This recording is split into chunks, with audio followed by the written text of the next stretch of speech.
Good afternoon, everyone. Thank you so much for joining us. My name is Katie. I'm with the NOAA Central Library, and I will be helping host today's talk for the NOAA Publishing series, the Publishing at NOAA series.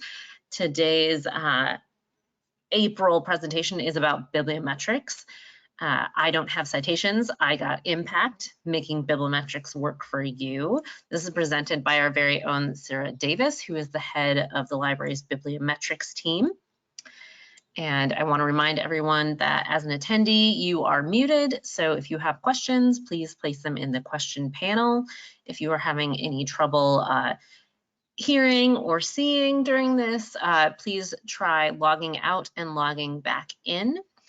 There is also a handout for you to follow along with the slides. Sarah will be creating a compliant 508 handout to put up later.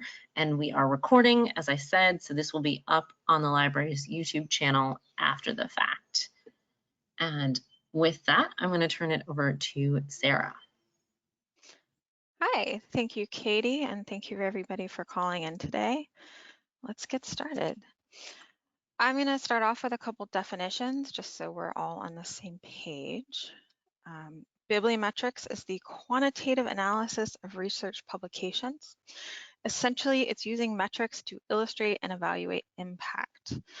For our purposes here, impact is the effect that research has economically, socially, culturally, etc., in the greater scientific community and beyond, in society in general and in specific communities.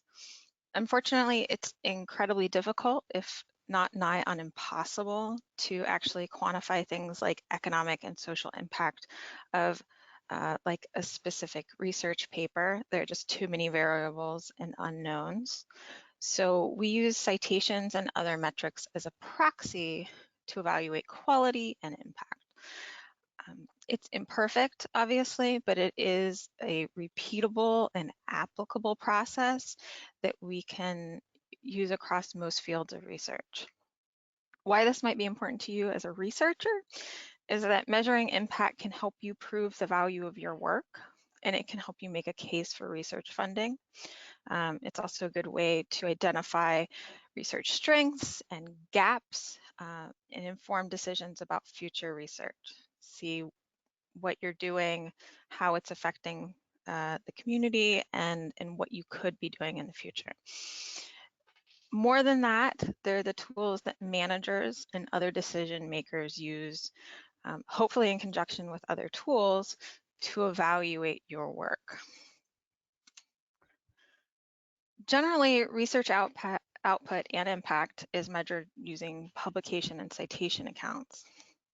But even when limited to quantitative measures, impact is really about a lot more than those counts. And we use a lot of other metrics to try to capture that. Some of these other metrics include index scores, like the ever popular, much maligned H-index, which are calculated using both publication and citation counts to assign numerical value to the impact of a portfolio of work. So not a single article or tech memo, but a whole set of papers, either by an individual or a group, or all of NOAA, or everything in a field. There are also normalized metrics that are sort of like next level index scores that attempt to put these counts into more of a context and enable us to compare work done at different times and in different fields as things evolve, and because citation behaviors vary a lot between fields. People publish more and cite less in mathematics than they do in, say, aquatic diseases.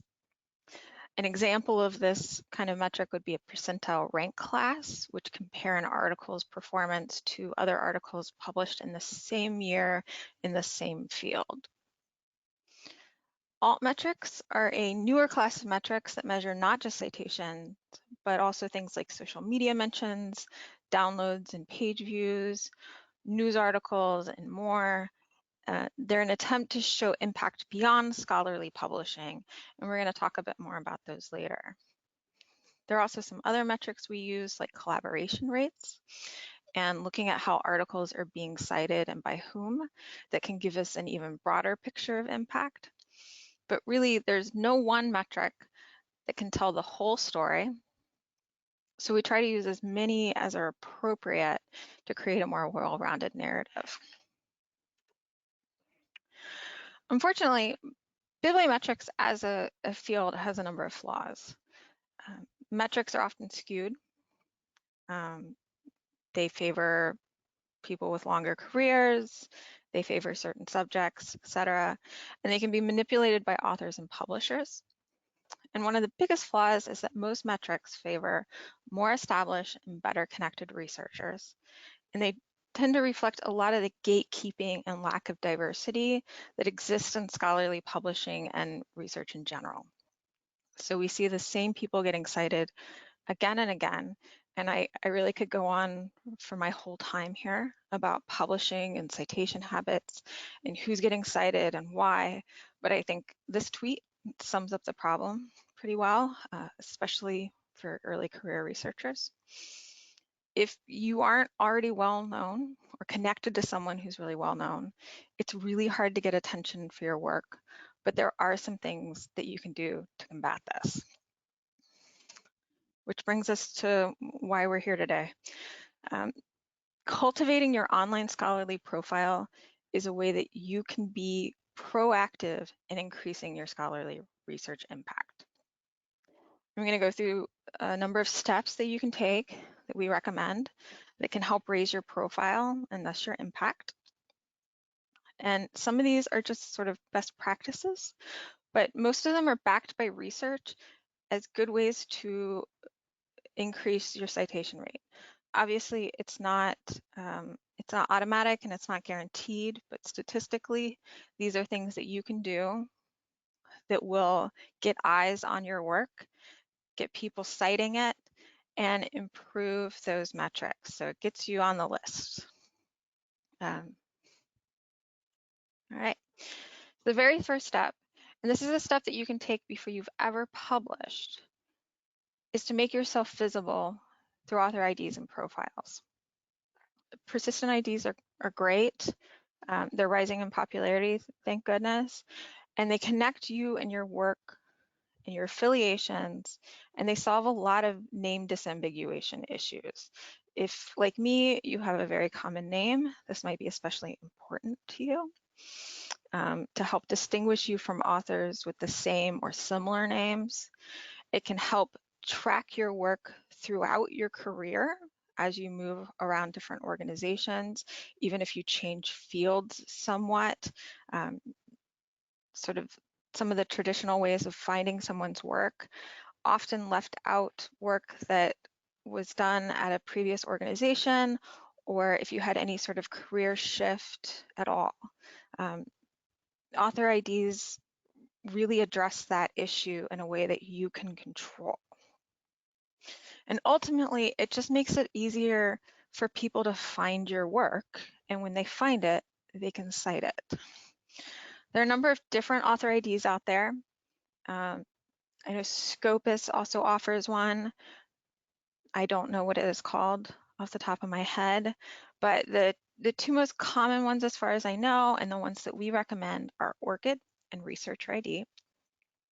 ORCID is an open public ID, and Researcher ID is part of the Web of Science Clarivate group of products, but it is free to get one and access your list, and it's done through Publons. So if you also review papers, you can have a Publons ID that has your profile as a researcher and your profile as a reviewer of peer-reviewed papers. So that is a valuable thing for sort of building your CV, creating your profile. Both have advantages and disadvantages. For instance, ORCID allows you to add things like conference presentations, tech memos, posters, which is great. But there are some reports from users of it being a bit clumsy to update. as opposed to researcher ID, which is largely limited to what is in Web of Science, but does make updating it very easy. So what we actually recommend is setting them both up. It's a relatively easy process, and the two are interoperable. So it shouldn't really be much of a repeat of effort. Once you've updated one, it lets the other one know, and it updates that one too.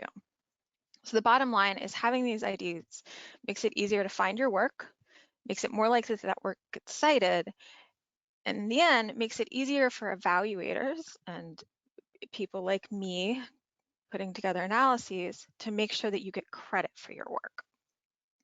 And again, this is something that you can do before you've ever published, so that the first article that you send off to a publisher for review has your ORCID ID on it.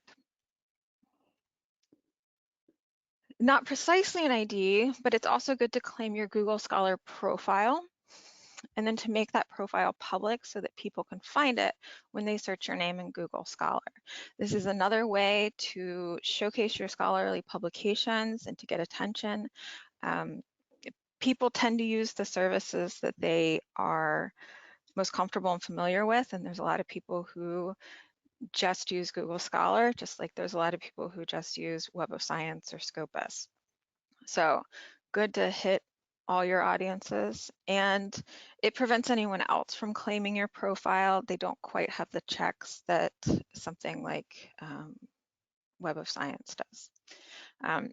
As a side note that you may or may not have heard before, the library doesn't use Google Scholar for bibliometric analyses, and we don't recommend that their metrics are used for evaluation purposes due to some practical limitations, and we have concerns over validity and accuracy of the data provided. This is a pretty well researched subject. People have spent a lot of time on it. We have that available if you're interested in it. But as an author profile and a tool, it can be really useful and can be another way to create that consistent online presence and get your work out there. So it's important that you publish in quality and appropriate journals. That is just a great big step towards getting more citations. If it's a quality journal, people don't think about it as much when they're evaluating their sources to cite for their research. And you need to make sure that it is appropriate to your subject matter.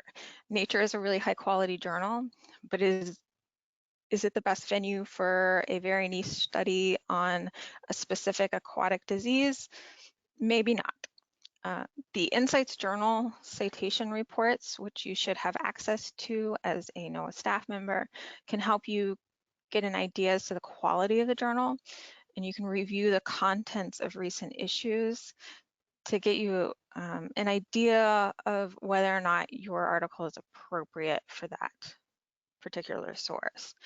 If you need any help determining if a journal is a good fit for your article, that's something the library would be more than happy to help you with, so just let us know. And as always, we want to avoid predatory journals. We've had a couple different seminars about this, but it is increasingly a problem in scholarly publishing, that we have tools and resources that can help you avoid them. Cobbles is a website that monitors journals and has a list of predatory journals. You can link it here if you're looking at the PowerPoint, or we have links on our website because it is a subscription service. And you can also check our LibGuide that our librarians have put together that gives you red flags to look out for and other tips for how to evaluate and avoid predatory publishers. So you don't want to give money to a publisher that ultimately might harm your reputation as a researcher. Once you've published, you've done all that work, you want to make sure that that work is available to other researchers and easy to find. Don't just publish and walk away. This is not the field of dreams. You may build it and they just might not come. You have to make sure that people can find it. There's a lot of evidence that shows that making articles and data publicly accessible can have a positive effect on citation count. And an easy way to do that is to submit your publications to the NOAA Institutional Repository, in case you were wondering how this was a NOAA IR webinar, and to archive your data in one of NOAA's data repositories. The NOAA IR is Google indexed, so people can find it if they do a Google search, either in regular Google or Google Scholar. We can legally post manuscript versions of articles, meaning that you can make your article open access without having to pay some occasionally ludicrously high publisher open access fees. And we can also link your publications to your data and your other publications in the IR. So it creates sort of a universe of your publications in one place and connects it to your coworkers and other subjects within NOAA as well. It's also required of all NOAA authors, which is a minor but rather crucial detail here. So I led with the carrot there. And it's important that across all of these things, you use consistent forms of your name and affiliations and link author IDs to your work. If you have an author ID, you need to make sure that it is in your article and that the information is up to date. I would also put in a plug for if you have grant funding to make sure that that is listed correctly as well, because that's often how people are looking for specific work related to projects.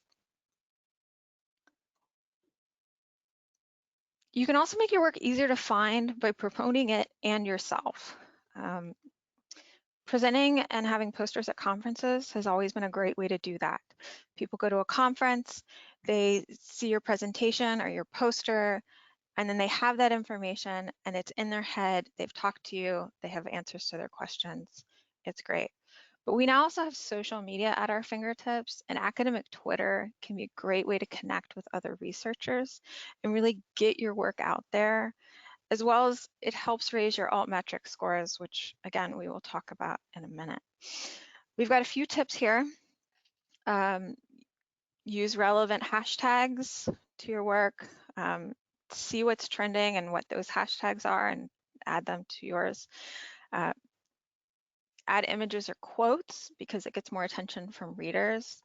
Pin tweets to the top of your profile. And you can also join various academic Twitter lists where people might go to look for, say, scientists on Twitter researching climate. That's a very big list. It's very helpful. If you would like more information on that, you can ask us, or you can Google it if you feel like it. But I would definitely check out the book Twitter for Scientists by Dan Quintana. He's the author of the tweet we saw earlier. It's free, it's entirely online, and it's full of good, actionable tips for using Twitter to promote your work from someone who, unlike me, doesn't, I don't use Twitter a lot. Dan Quintana is an expert on Twitter. All right, so I would be remiss if I didn't take a minute to talk about academic social networks like ResearchGate and Academia EDU. They're sort of the Facebook for the scholarly set. Like Facebook, they're a good way to share your work and connect with other researchers. However, they have a lot of the same drawbacks as Facebook. First and foremost, they're proprietary companies, and their primary goal is to monetize the data they contain. So they're allowing you to put up your articles to make money off of that space and that usage. Alarmingly to me as a librarian, they aren't archives and they can't be relied on to preserve work. That work can be disappeared at any time. So you can't count on them to continue to make your work available over time. And considering that there are a lot of issues with copyright violations, this could be a problem. They've also been known to charge fees to recommend papers and so forth. There is a 2017 Forbes article that I've linked in the PowerPoint that explores these issues in a bit more depth. But in general, I understand the appeal of these, they're not the worst thing ever, but they're probably not your best outlet for your work, especially when we've got the NOAA IR at your disposal, which is, it is archival, things are backed up in triplicate and have a permanent URL for your work and the PDF. People don't have to request it or have an account. They can just go and download it. And it is all above board and legal and fulfills your NOAA mandated public access requirements. So we touched on Altmetrics a bit earlier, but I want to come back to it. Altmetrics measure how often articles and other scholarly outputs are discussed and used around the world. Scores are assigned based on numbers of tweets, LinkedIn mentions, Reddit mentions, appearances in news articles and blogs and on Facebook, and as Wikipedia references and patents and lots of other things. And they can be a really good complement to our more traditional metrics.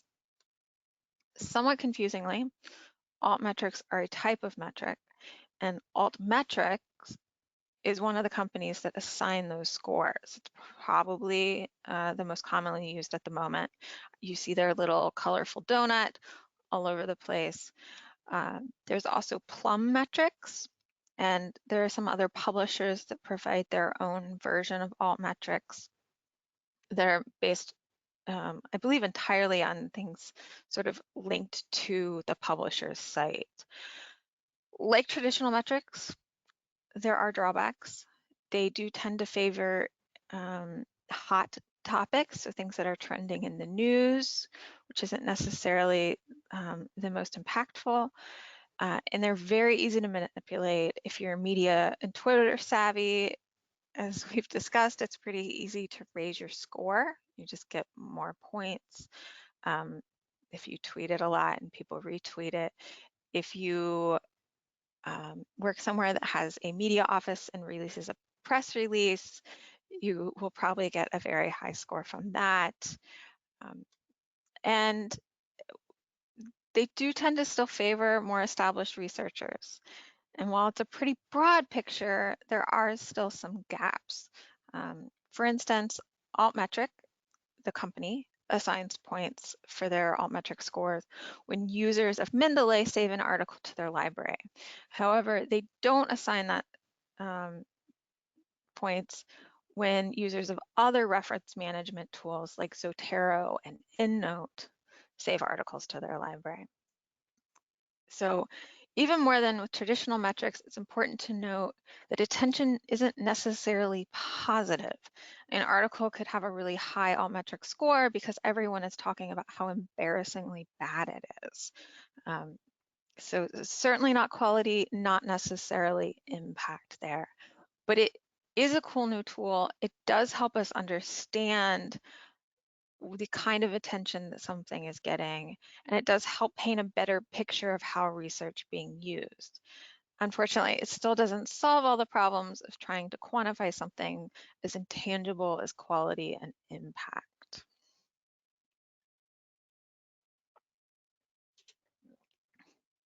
Finally, you want to maintain the momentum you've created and monitor your progress. Once you've put all the work into doing your research, getting it published, getting it out there, it's worth it to make sure you maintain that. A lot of people set up their ORCID and researcher IDs and then never do anything with them. Or they update them and then just sort of forget about it. They move organizations and they don't change the affiliation. They change their name and they don't change it in their author IDs. It's important to keep all of those things updated so that these tools actually pay off for you. And if you have multiple profiles, it's important to keep the information in them consistent so that people can track those. If you have a personal CV online, it's good to link all those bits and pieces. If it helps to keep sort of a a spreadsheet on your computer of all your different researcher IDs and how to get to them so that you don't lose them, that might be really helpful. Whatever it takes to keep those things updated, it's worth the time. I would think of it as part of keeping your CV or resume up to date, which I'm sure we're all really good about as well. But it is really valuable because if those things aren't kept up to date, as I said before, researchers, people evaluating researchers like myself won't be able to find that work and you won't get credit for it. And if they're looking for work, people won't be able to cite it necessarily either. It also would behoove you to keep an eye on your impact. Research ID and Google Scholar both have integrated tools to do this within the profile, although I do believe that the Research ID ones are a little bit more certainly colorful. I believe there are more options as well. If you're in the mood for some DIY bibliometrics, all NOAA staff should have access to insights. You just have to get an account and you may need to access it via the remote network as it is an IP authenticated service, but we can help you with this if you need it. And they have researcher reports that you can set up for yourself and save to come back to later and sort of monitor things over time. If you have an author ID and you've published enough to be eligible, so around 10 papers or more, you can request a research impact report from the library. It's just a one-page front and back, easy to understand report that just graphically lays out your research impact and a lot of different metrics illustrating that. It's not something you need to do or really want to do every day. Sort of like checking Zillow house values or when certain social media platforms used to have popularity indexes. You don't need to know it every day, but maybe every quarter, maybe once a year, just to get an idea of how your work is being received in the world and where you stand. So that is our talk for today. I hope it's been helpful.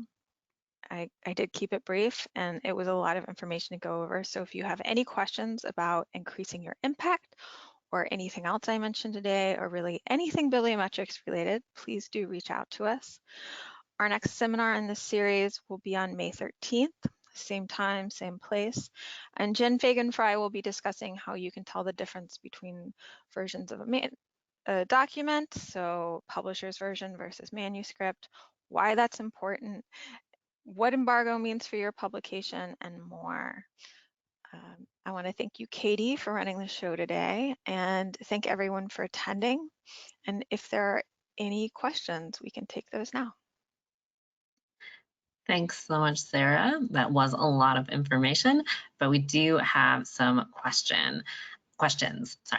So is the Central Library actually calculating bibliometrics for NOAA authors? Do you want to expand on that, Sarah? We generally do not calculate bibliometrics for NOAA authors on that individual basis unless specifically requested by the author themselves or if offices request them as part of a review process. Overall, we do not sort of keep a list of all NOAA authors and assess their impact. It's not terribly equitable, and it's also not really fitting with the structure of NOAA and our research. We are not a publisher parish organization, thank goodness. So that is not something that we usually look into, but we can, we just don't. Sarah, can you expand on how we do bibliometrics for NOAA as a whole, though, correct? We do bibliometrics for NOAA as a whole. So we do bibliometrics for NOAA as an organization.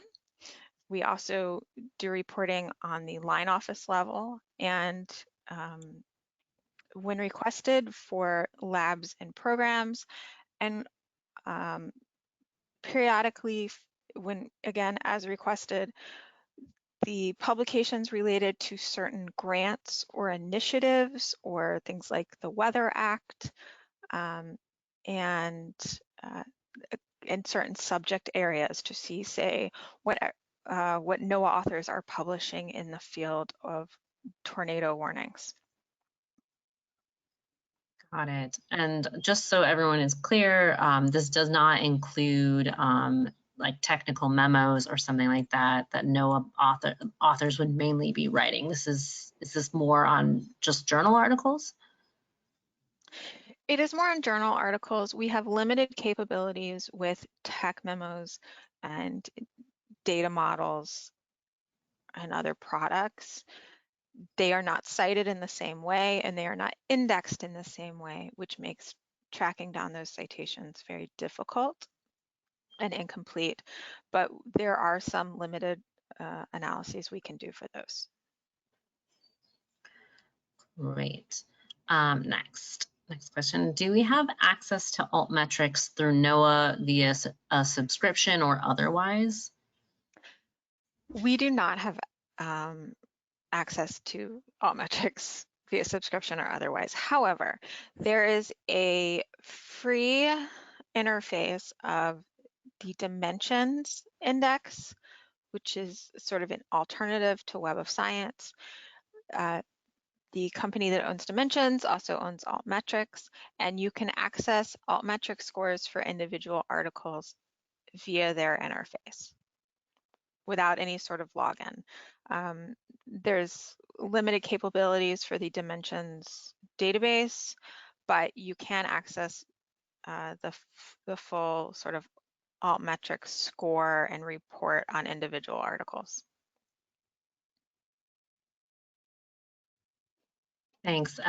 Jen Fagan-Fry is in the comments saying that this is why you should make sure your NOAA publications are in the NOAA Institutional Repository. The IR team can then provide some metrics related to the views and downloads of these publications.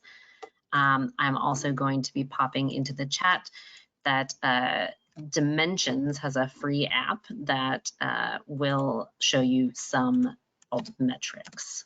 Popping that in the chat right now. Oh. Okay, I was going to pop that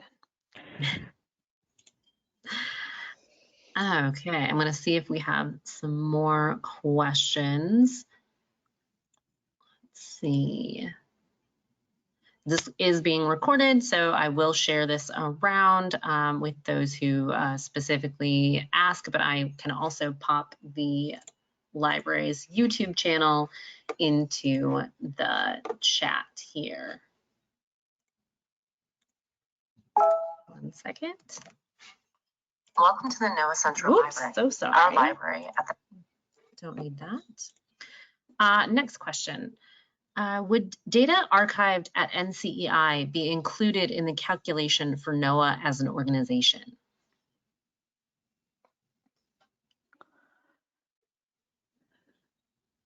No. So the Bibliometrics is not generally on data. There is a push to get data citation more standardized in the hopes that we can start tracking citations of that data, but as it is, it's often not cited in the same way from paper to paper and journal to journal. Some publishers have made a big push to make sure that data is cited in a standardized way and we can track those particular cited sets, but only when cited in those publishers. So currently we cannot like incorporate data sets in metrics and evaluations. However, there's evidence that having your data available when you publish a paper and having it linked to that paper increases the likelihood of someone using it as a resource and citing it in their research, which is why I mentioned data sets. Thanks, Sarah. Could we, with that though, look, instead of citations for data sets, could you look at the number of downloads of those data sets? I think we probably could. I haven't really looked into it. I'm not overly familiar with the NCEI data repository, except linking to it, because I link to it all the time. We do have those as sort of supplementary resources to articles in the NOAA Institutional Repository. They are also linked from sort of ocean exploration research cruise publications as well. Thanks, Sarah. Our next question, beyond Altmetrics, has the Bibliometrics team thought of any ways or tools to capture impact outside of the tools we currently have? They're thinking of publications that have high impact in informing policy documents, but aren't well cited in academic literature. We are working on it. It is a difficult thing to measure consistently because there are not tools that are really set up to do that, and it's not just the tools available to us. We've explored a lot of different options and done trials and tests with different indexing services. Just finding those citations is very, very difficult. And it's just not consistent across the board. So we are always exploring it, but there's nothing that I would feel comfortable using at this juncture, no. Okay, thanks. I'm not seeing another question, but I do have one personally. Since you can't have, it's best to have a couple of publications under your belt before you get like a researcher impact report. And you were saying, you know, making an impact, you can do X, Y, Z. What's so important for those younger researchers to be aware of right now, so we can kind of change the landscape of publishing and what bibliometrics shows in the future? So I think if you are an early career researcher and trying to get established, getting out ahead of that online presence is a really powerful tool.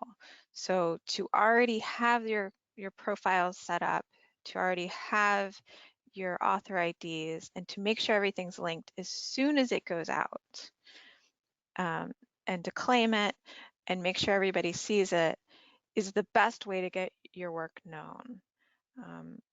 So to be really proactive early rather than try to retroactively go back, link your publications, find things that are if you get an ORCID ID later, that ORCID ID might show up on indexing services and in bibliographies with your papers, but they won't be on the paper itself, so they might be missed. It might not make those automatic connections.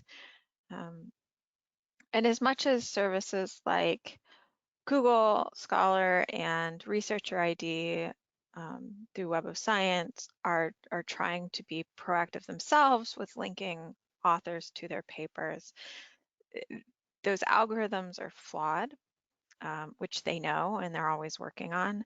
So you need to be an active participant in making sure that your publication lists are correct.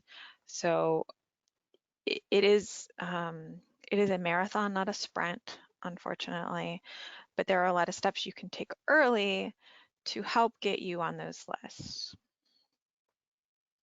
I hope that sort of answered that question. Yes, thank you so much, Sarah. And I don't see another question. Jen Fagenfry did note that much like NOAA series publications, policy documents are not indexed in a lot of traditional venues, making it difficult to identify these. Sarah, can you kind of expound on why it's important that they're indexed in traditional venues, about reproducibility? The reproducibility issue.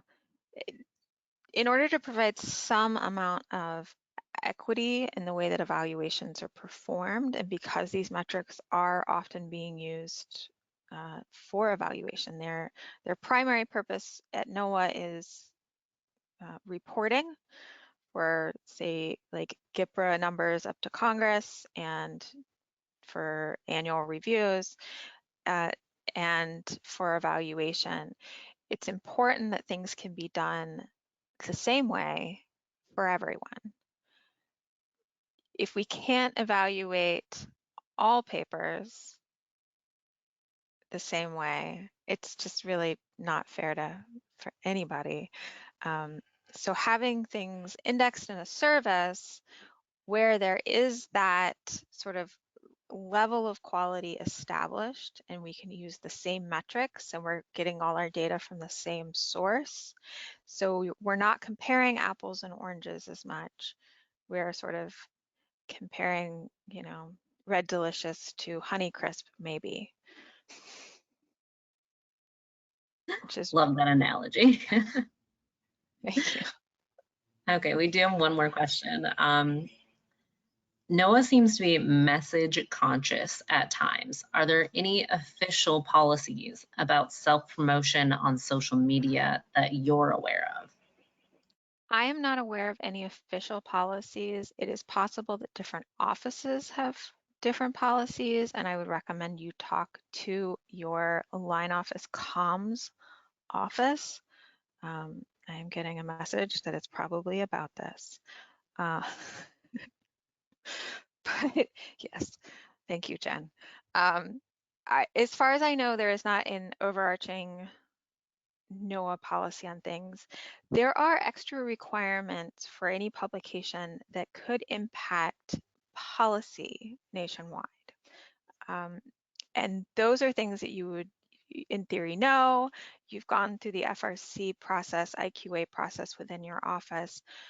That might be a time to check and make sure that you're good to go to promote things on Twitter. But generally speaking, we're making things publicly available. Your office might have tools that they can make available to you. They might have a Twitter account. I know OAR has one. I know many offices have their own. You can, you know, at them if you feel so inclined and increase that audience. You can ask them to retweet you. I would work with your comms office if you want to work through Twitter. They really know what they're doing. They have media training.